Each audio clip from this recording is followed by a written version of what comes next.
আমি কেন বলবো? চিফ মিনিস্টার কি করছে? মুসলমান দরদি মুখ্যমন্ত্রী কি করছে? সব নওশাদকে বলতে হবে। ফিরাদ হাকিম সাহেব কি করছে? সিদ্দিকুল্লাহ চৌধুরী সাহেব কি করছে? পরিষদীয় মন্ত্রী কি করছে? সব নওশাদকে বলতে হবে না?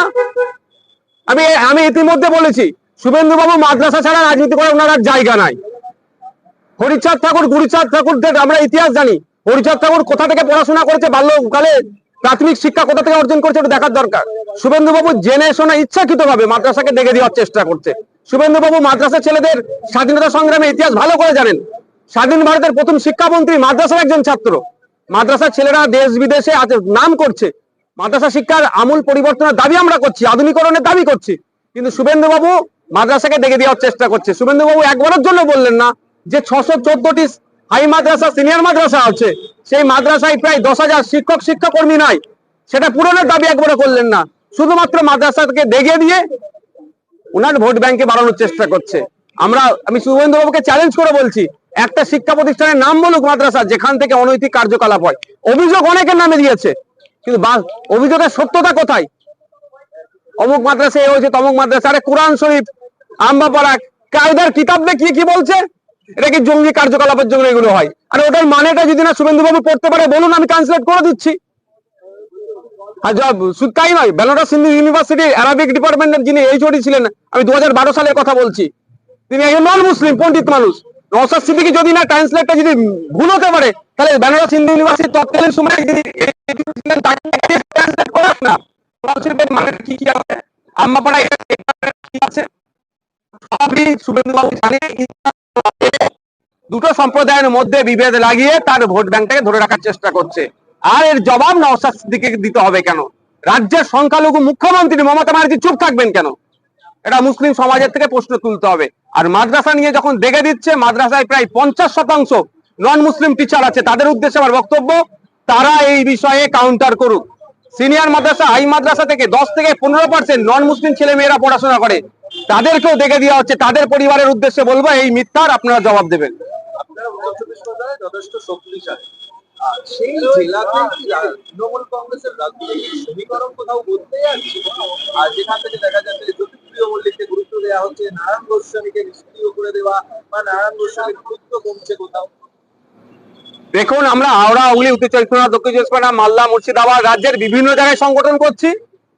আমাদের বিভিন্ন জায়গাতে যথেষ্ট সাড়া আছে। আমরা রাজনৈতিক ভাবে নবীন, ফলে আমাদের সংগঠনটাকে গুছিয়ে উঠতে আমাদের দেরি হচ্ছে। উত্তর চব্বিশ পরগনা, দক্ষিণ চব্বিশ পরগনা অবশ্যই আমাদের একটা শক্তিশালী জায়গা, সেখানে আমরা আমাদের মতো সংগঠন করছি। কে কাকে তৃণমূল কংগ্রেস কাদের কি জেলখাটা, কাকে কি দায়িত্ব দেবে, ওতে আমাদের ফারাক পড়ে না। হ্যাঁ, এরা হিংসাতে আমাদেরকে হারিয়ে দিচ্ছে, প্রশাসনকে কাজে লাগিয়ে মিথ্যা কেস দিয়ে আমাদেরকে দমন করার চেষ্টা করছে। যদি নিরপেক্ষতার সাথে মানুষের মতামত দেওয়ার জায়গা থাকে, উত্তর চব্বিশ পরগনা, দক্ষিণ চব্বিশ পরগনায় দুটো জেলার কথা আমি দায়িত্ব নিয়ে বলতে পারি, তৃণমূল কংগ্রেসকে অন্য কোনো দলের প্রয়োজন হবে না। আইএসএফই পরাস্ত করতে প্রথম সারিতে থাকবে। মোশাররফ হোসেন গতকাল মুখ্যমন্ত্রী তার মডেলের প্রশংসা করলেন। তার মডেল হচ্ছে মূলত অন্তর্ঘাত রুখে দেওয়া। তৃণমূল কংগ্রেস কোথাও অন্তর্ঘাতে ভয় পাচ্ছেন, তাই মমতা বন্দ্যোপাধ্যায় তার মডেল ফলো করতে বলছেন। বাকি যে দলের কোনো নির্দিষ্ট আইডিওলজি নেই, আদর্শ নেই, নীতি নেই, সেই দলের অন্তর্গত হওয়া স্বাভাবিক। যে দলটা সম্পূর্ণরূপে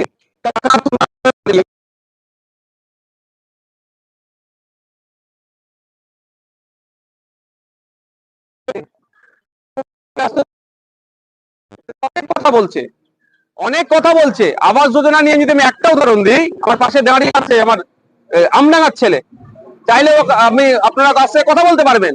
এর বাড়ি পাওয়ার যোগ্য, এ বাড়ি পাচ্ছে না। বিভিন্ন দপ্তরে যেখানে যেখানে চিঠি করার কথা বলা হচ্ছে, বাড়ি পাচ্ছে না সে করার পরও। কিন্তু এ যদি 20,000 টাকা দিতে পারতো, তাহলে এর বাড়িটা পেয়ে যেত। এটা মুখ্যমন্ত্রী জানে না? নবান্ন থেকে অনেক কথা তিনি বলছেন, সভাঘর থেকে প্রেসকে বলছেন যে দুর্নীতির প্রশ্রয় দেব না, কিন্তু তার দলের বুথ স্তরের বিভিন্ন স্তরের নেতারা যেভাবে দুর্নীতি করছে, শুধু আবাস যোজনা একটা উদাহরণ নাই, প্রতিটা সেক্টরে এই ধরনের উদাহরণ আছে। তারা টাকা তুলছে, এই টাকা তোলার রেশিওটা কার হাতে, মানে কে কোথাটাই ঊর্ধ্বতন নেতাদের কাছে পাঠাবে, কে পাঠাবে, এটা নিয়ে এখন কন্ট্রোল কে করবে, এটা নিয়ে এদের অন্তদ্বন্দ্ব।